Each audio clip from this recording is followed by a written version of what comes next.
નારાયણ સંસ્થા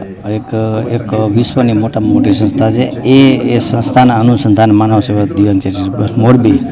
કે દરેક લોકોને અહીંયાથી રાજસ્થાન જવું પડતું એ લોકોને ન જવું પડે એટલે આખા ગુજરાતના ભમાસાઓ અને દાતાઓના સહયોગથી હોસ્પિટલ પીપળી ગામ મુકામે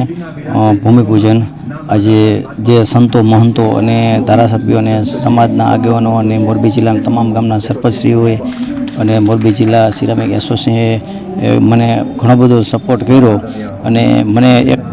મારા જીવનનું એક સપનું હતું કે મોરબીની અંદર એક હોસ્પિટલ બને કે દિવ્યાંગની વેદના શું હોય છે ને એના માધ્યમથી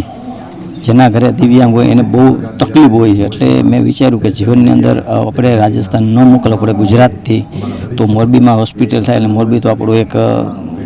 કર્મ અને ધર્મ જે કયું હોય એટલે વધારેમાં વધારે આપણા ગુજરાતમાંથી જેના સિરામિકમાં એક્સિડન્ટ હાથને પગ કપાઈ જતા એ લોકોને આપણે મોકલતા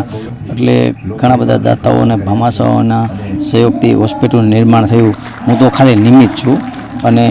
બધા આપના માધ્યમથી ને કહું છું કે આ હોસ્પિટલ બનશે એટલે ખાલી જ્યારે બનીને ત્યારે તમે જોજો કે એક એવું તમને અંદરથી પેલી એક હોસ્પિટલનું એક મંદિર હશે। આ હોસ્પિટલની અંદર કેશ કાઉન્ટર જ નહીં હોય। દરેક ગામડાની જ્યાંથી ફોન આવશે તો અમારી એમ્બ્યુલન્સ દ્વારા એમને લઈ જવા મૂકવામાં વ્યવસ્થા કરવામાં આવશે અને અમારી ટીમ મોટી છે અને ગુજરાતનું આખા વિશ્વનું વધારે ડોનેશન જાતું હોય તો આપણા ગુજરાતથી જાય છે। એ ગુજરાતના દાતાઓના સહયોગથી